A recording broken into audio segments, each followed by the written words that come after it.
എല്ലാവർക്കും നമസ്കാരം. ഞാൻ doctor Binu Shankar, natural healing centre, Koyilandy, Kozhikode. നമുക്കറിയാം, നമ്മുടെ ശരീരം 12 സിസ്റ്റങ്ങളാണ്. ഈ 12 സിസ്റ്റം എന്ന് പറഞ്ഞാൽ ഞാൻ 12ഉം പറയുന്നില്ല.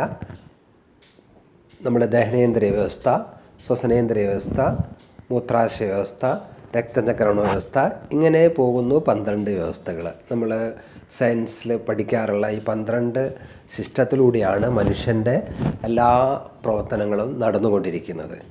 ഇതിൽ നമ്മുടെ ഏറ്റവും കൂടുതൽ വൈറ്റൽ ഫോഴ്സ്, ജീവശക്തി ചെലവഴിക്കപ്പെടുന്നത് ദഹനേന്ദ്രിയ വ്യവസ്ഥയിലാണ്.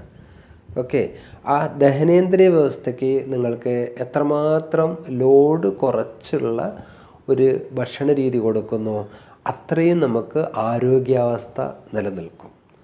അങ്ങനെ ആ ലോഡ് കുറച്ചുള്ള ഒരു ഭക്ഷണാവസ്ഥ എന്ന് പറഞ്ഞു കഴിഞ്ഞാൽ കുറേ കാര്യങ്ങളുണ്ട്. പക്ഷേ ഞാൻ ഇന്ന് പറയാൻ പോകുന്നത് നിങ്ങളുടെ ആഹാരം കഴിക്കുന്നതിലുള്ളൊരു ശീലത്തിൻ്റെ ഒരു കാര്യത്തിൻ്റെ ഗുണങ്ങൾ മാത്രമാണ്. നിരവധി കാരണങ്ങളുണ്ട്. കാരണം ലോഡ് കുറയ്ക്കുക എന്ന് പറഞ്ഞാൽ നമ്മൾ കഴിഞ്ഞ വീഡിയോയിൽ പറഞ്ഞ പോലെ വിരുദ്ധാഹാരങ്ങളും അതുപോലെ ഇടയ്ക്കിടയ്ക്കുള്ള ആഹാരങ്ങളും അതൊക്കെ ലോഡ് കൂട്ടുന്നതാണ്. അതുപോലെ ആർട്ടിഫിഷ്യലായിട്ടുള്ള ഡ്രിങ്ക്സുകളും ആർട്ടിഫിഷ്യലായിട്ടുള്ള ഫുഡുകളും ഒക്കെ നമുക്ക് ലോഡ് കൂട്ടുന്നതാണ്. പക്ഷേ ഞാനിന്ന് അതിലേക്കൊന്നും കിടക്കുന്നില്ല. നിങ്ങളുടെ ശീലത്തിൽ, ഡെയിലിയുള്ള ശീലത്തിൽ, നമ്മൾ പലപ്പോഴും പറയാറുണ്ട് ചെറിയ ചെറിയ ശീലങ്ങൾ വലിയ വലിയ മാറ്റങ്ങൾ നമുക്ക് തരുമെന്ന്. അതേപോലെ ഒരു ശീലത്തെ, ആ ശീലത്തെ ഞാനൊരു ഇവിടെ ഒരു ഇംഗ്ലീഷ് പഴഞ്ചൊല്ലെന്ന് കടമെടുക്കുകയാണ്. ഒരു ഇംഗ്ലീഷ് പഴഞ്ചൊല്ലുണ്ട്: നിങ്ങൾ ആഹാരം കുടിക്കുകയും വെള്ളം തിന്നുകയും വേണം. തെറ്റിപ്പോയാന്ന് വിചാരിക്കരുത്. ആഹാരം കുടിക്കുകയും വെള്ളം തിന്നുകയും വേണമെന്ന് നമ്മൾ കേട്ടിട്ടുണ്ട്. അപ്പോൾ ആഹാരം കുടിക്കുക എന്ന് പറഞ്ഞാൽ എങ്ങനെയാണ്? നമ്മൾ ശ്രദ്ധിക്കേണ്ട. ആഹാരം കുടിക്കുക എന്ന് പറഞ്ഞാൽ എങ്ങനെയാണെന്ന് പറഞ്ഞാൽ നല്ല പോലെ ആഹാരം ചവച്ചരച്ച് കഴിക്കുക എന്നുള്ള. ഇന്ന് ചവച്ചരയ്ക്കുന്നുണ്ടോ എന്നുള്ളത് നമ്മൾ ഓരോരുത്തരും ചിന്തിച്ച് നോക്കുക. പലപ്പോഴും നമുക്ക് എന്തുകൊണ്ട് ഇന്ന് ആഹാരം ചവച്ചരച്ച് കഴിക്കാൻ പറ്റുന്നില്ല? കാരണം നമ്മൾ ശരിക്കും ഭൂമിയിലെ എല്ലാ ജീവജാലങ്ങളും ആഹാരം കഴിക്കുന്നത്, അവയൊക്കെ വേവിക്കാത്ത ആഹാരങ്ങളാണ് കഴിക്കുന്നത്, അല്ലേ? വേവിക്കാത്ത ആഹാരങ്ങൾ കഴിക്കുന്ന ജീവജാലങ്ങളെല്ലാം ചവച്ചരച്ച് കഴിക്കുന്നുണ്ട്. വേവിച്ചത് സോഫ്റ്റാക്കി കഴിച്ച നമ്മൾ ഇന്ന് ആ വേവിച്ച ആഹാരം മാത്രം കഴിക്കുന്ന രീതിയിലൂടെ പോവുകയാണ്. അപ്പോൾ വേവിച്ച ആഹാരം മാത്രം കഴിക്കുമ്പോൾ 100% ഉറപ്പാണ് നമ്മുടെ ശരീരത്തിൽ ന്യൂട്രീഷൻ അഭാവം ഉണ്ടാകും. എക്സ്പെഷ്യലി വൈറ്റമിൻ സിയുടെ. കാരണം വൈറ്റമിൻ സി ചൂടായി കഴിഞ്ഞാൽ അധികവും നഷ്ടപ്പെട്ടു പോകുന്നതാണ്. അപ്പോൾ ശരിക്കും പറഞ്ഞാൽ അതുകൊണ്ടാണ് നമ്മൾ പറയുന്നത് പച്ചക്കറിയും പഴങ്ങളും ഒക്കെ നമ്മൾ എന്ത് ചെയ്യണം, നമ്മൾ നല്ലപോലെ നമ്മുടെ ഡെയിലി ഭക്ഷണത്തിൽ ഉൾപ്പെടുത്തണം എന്ന് പറയുന്നത്. ഞാൻ തിരിച്ചു വരാം. അപ്പോൾ നമ്മൾ ചവച്ചരച്ച് കഴിക്കണം എന്ന് പറയുന്നതിന് പിന്നിലെ കാര്യം, പൊതുവെ ഏതൊരു സ്ഥലത്ത്, ഏതൊരു രാജ്യത്തും നമ്മൾ നോക്കിയാൽ കാണാവുന്ന ഒരു കാര്യം, പ്രധാന ഭക്ഷണം എന്തായിരിക്കും? ധാന്യങ്ങളായിരിക്കും. എവിടെ നോക്കിയാലും, ലോകത്തെവിടെ നോക്കിയാലും പ്രധാന ഭക്ഷണം എന്ന് പറയുന്നത് ധാന്യമായിട്ടാണ് എല്ലാവരും കഴിക്കുന്നത്. അതിൻ്റെ കൂടെ ആഡ് ചെയ്തിട്ടാണ് ബാക്കി കാര്യങ്ങളെല്ലാം കഴിക്കുന്നത്. അപ്പോൾ ഈ ധാന്യ ഭക്ഷണം ദഹിക്കാൻ വേണ്ടത്, മുമ്പത്തെ വീഡിയോ ഞാൻ പറഞ്ഞിട്ടുണ്ട്, പ്രധാനമായിട്ടും വേണ്ടത് ഉമിനീരിലെ ടയാലിനാണ്. അപ്പോൾ ഉമിനീരിലെ ടയാലിൻ നല്ലപോലെ കിട്ടാൻ ധാന്യഭക്ഷണങ്ങൾ നമ്മൾ ചവച്ചരച്ച് കഴിക്കേണ്ടത് കൊണ്ടായിരിക്കാം ഒരുപക്ഷെ പ്രകൃതി അതിനെന്ത് കൂടുതൽ കട്ടി കൊടുത്തിരിക്കുന്നത്, അല്ലേ? പക്ഷേ മനുഷ്യനെന്ത് ചെയ്തു? വേവിക്കാൻ തുടങ്ങി. വേവിച്ചപ്പോൾ അത് സോഫ്റ്റായിട്ട് അങ്ങനെ വേഗം കഴിക്കുമ്പോൾ വേണ്ടത്ര അതിന് ദഹിപ്പിക്കാനുള്ള ടയാലിൻ ഉമിനീരൊന്നും കിട്ടുന്നില്ല. അതുകൊണ്ട് നമ്മൾ എന്ത് ചെയ്യണമെന്ന് വെച്ചാൽ ധാന്യഭക്ഷണങ്ങൾ ചവച്ചരച്ച് തന്നെ കഴിക്കാൻ ശ്രമിക്കുക. എന്തുകൊണ്ട് ചവച്ചരക്കപ്പെടുന്നില്ല എന്ന് വെച്ചാൽ, നമ്മൾ ഇന്ന് അതിന് രുചി വർദ്ധിപ്പിക്കുന്നത് കൊണ്ടാണ്. രുചി വർദ്ധിപ്പിക്കുന്ന സമയത്ത് രുചികരമായ ഭക്ഷണം, അതിൻ്റെ എന്താ പറയുക, നല്ല സുഗന്ധം ഒക്കെ നമുക്ക് അടിച്ച് കയറുന്ന സമയത്ത് സ്വാഭാവികമായിട്ടും ഭക്ഷണത്തിന് എന്താണ്, വേഗത കൂടിപ്പോകും. അതൊരു വലിയൊരു വിഷയമാണ്.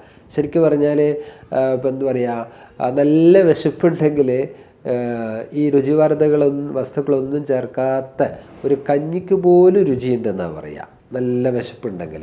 അപ്പോൾ ശരിക്കും ഭക്ഷണത്തിൻ്റെ രുചി എന്ന് പറഞ്ഞാൽ ശരിക്കും വിശപ്പാണ്. പക്ഷേ ഇന്ന് വിശന്നിട്ടല്ല കഴിക്കുന്നത്. അതുകൊണ്ട് തന്നെ അഡീഷണൽ രുചിവർദ്ധ വസ്തുക്കളൊക്കെ ചേർത്തിയാലാണ് നമുക്ക് അതൊരു ഇഷ്ടമായിട്ട് മാറുന്നത്. അപ്പോൾ അതുകൊണ്ട് നമ്മൾ എന്ത് ചെയ്യുക, നമുക്ക് നമ്മുടെ ശരീരത്തിനോട് നമ്മുടെ ആമാശയത്തിനോട് സ്നേഹമുണ്ടെങ്കിൽ നമ്മൾ എന്ത് ചെയ്യണം? ആമാശയത്തിന് ഉള്ള ജോലിഭാരം കുറച്ച് കൊടുക്കണം. ആമാശയത്തിന് ജോലിഭാരം കുറച്ച് കൊടുക്കാനാണ് ശരിക്കും പ്രകൃതി നമുക്ക് എന്ത് തന്നിരിക്കുന്നത്? ഈ വായയും പല്ലും ഇത്തരം വസ്തുക്കളൊക്കെ തന്നിരിക്കുന്നത്. പക്ഷേ അതൊന്നും ആരും പ്രോപ്പറായിട്ട് യൂസ് ചെയ്യുന്നില്ല. കടിച്ചു മുറിച്ച് പല്ലിന് നല്ല ബലം കിട്ടും, പല്ലിൻ്റെ മോണകൾക്ക് ബലം കിട്ടും. അപ്പോൾ നമ്മൾ കക്കിരി, ക്യാരറ്റ് പോലുള്ള പച്ചക്കറികളൊക്കെ കടിച്ചു മുറിച്ച് കഴിക്കുമ്പോൾ പല്ലിനും മോണകൾക്കൊക്കെ നല്ല ബലം കിട്ടും. പക്ഷേ ഇന്നതൊന്നും നമ്മൾ കഴിക്കാതെ ഉള്ള വേവിച്ച് മാത്രം കഴിക്കുന്ന ഒരവസ്ഥയിൽ പോയിരിക്കുകയാണ്. അപ്പോൾ ശ്രദ്ധിക്കുക. അപ്പോൾ ഈ ധാന്യങ്ങളെല്ലാം കഴിക്കുമ്പോൾ നന്നായിട്ട് ചവച്ചരച്ച് ആ ധാന്യത്തെ വെള്ളമാക്കി കുടിക്കാൻ ശ്രമിക്കുക. അതുപോലെ തന്നെ അതിൻ്റെ കൂടെ എന്ത് പാടില്ല? വെള്ളം പാടില്ല, കൂടെ പാടില്ല. അതൊന്ന് കുറച്ച് സമയത്തിന് ശേഷമാണ് നല്ലത്. കാരണം ഭക്ഷണം തന്നെ കുടിച്ചാൽ പിന്നെ നമ്മൾ വെള്ളം കുടിക്കേണ്ട ആവശ്യമുണ്ടോ? ഇല്ലല്ലോ. ഭക്ഷണം കുടിക്കാത്തതുകൊണ്ടാണ് പലപ്പോഴും നമ്മൾ വെള്ളം കൂടെ എന്ത് ചെയ്യേണ്ടി വരുന്നത്? കുടിക്കേണ്ടി വരുന്നത്. അപ്പോൾ ഭക്ഷണം കുടിക്കാമെന്നാണ് പറഞ്ഞത്. ശേഷം ഒരു അരമുക്കാൽ മണിക്കൂർ കഴിഞ്ഞിട്ട് നിങ്ങൾ എന്ത് ചെയ്യുക? വെള്ളത്തിന് ദാഹം വരുമ്പോൾ വെള്ളം ശരിക്കും ഭക്ഷണം കഴിച്ച് ഒരു അരമുക്കാൽ മണിക്കൂർ ശരിക്കും ദാഹം ഫീൽ ചെയ്യും. ആ സമയത്ത് നമ്മൾ എന്ത് ചെയ്യുക? വെള്ളം കുടിക്കാൻ വേണ്ടിയിട്ട് ശ്രമിക്കുക. അപ്പോൾ നമ്മളൊരു കാര്യം ശ്രദ്ധിക്കേണ്ടത് എന്താണെന്ന് വെച്ച് കഴിഞ്ഞാൽ ഭക്ഷണത്തിൻ്റെ കൂടെ വെള്ളം കുടിക്കരുത്. ഭക്ഷണശേഷം അരമുക്കാൽ മണിക്കൂറിന് ശേഷം വെള്ളം കുടിക്കാം. പിന്നെ വെള്ളം കുടിക്കല്ല, നേരത്തെ പറഞ്ഞു എന്താണ്? വെള്ളം തിന്നുക എന്ന് പറഞ്ഞാൽ മനസ്സിലായില്ലേ? ഇങ്ങനെ വല്ലാതെ ചില ആൾക്കാർ കുപ്പിയെല്ലാം പൊന്തിച്ച് ഇങ്ങനെ കവിളിൻ്റെ അകത്തേക്ക് ഒഴിക്കുന്ന രീതിക്കാണ്. അപ്പോൾ ആ രീതിയല്ല. നമ്മുടെ രുചിമുകളങ്ങൾ അറിഞ്ഞ് വായ അറിഞ്ഞ് നമുക്ക് അതിൻ്റെ വളരെ സാവധാനം ചവച്ചരച്ച് തന്നെ കുടിക്കുന്ന രീതിക്ക് കുടിക്കുക. വെള്ളം തിന്നുക എന്ന് പറഞ്ഞാൽ അത്രയും സ്ലോ ആയിട്ട് കുടിക്കേണ്ടിയിട്ടാണ് വെള്ളം തിന്നുക എന്ന് പറഞ്ഞത്. ആ പഴഞ്ചൊല്ല് തെറ്റിപ്പോയതല്ല. അപ്പോൾ അതുകൊണ്ട് പരമാവധി സ്ലോയിൽ വെള്ളം കുടിക്കാൻ ശ്രമിക്കുക. കാരണം ഇത് രണ്ടും ഈ രണ്ട് ശീലം, ഇപ്പോൾ വെള്ളം, ഈ പറഞ്ഞ രണ്ട് കാര്യം, വെള്ളത്തിൻ്റെ ഈ ഭക്ഷണത്തിന് രണ്ട് കാര്യം സ്ലോ ആവാനും സാവധാനം ആവാൻ വേണ്ടിയുള്ള ഒരു നമ്മൾ പരമ്പരാഗതമായിട്ടുള്ള രീതിയുണ്ട്. നമ്മൾ നിലത്ത് ഇരുന്നിട്ട് ഭക്ഷണം കഴിക്കുക എന്നുള്ളത്. നിലത്തിരുന്ന് ഭക്ഷണം കഴിഞ്ഞാൽ ശരിക്കും ഇതിൻ്റെ സ്പീഡ് കുറയും. നമ്മൾ കഴിക്കുന്നതിൻ്റെതും അതേപോലെ തന്നെ വെള്ളം കുടിക്കുന്നതിനൊക്കെ ഒരു വേഗത കുറയും.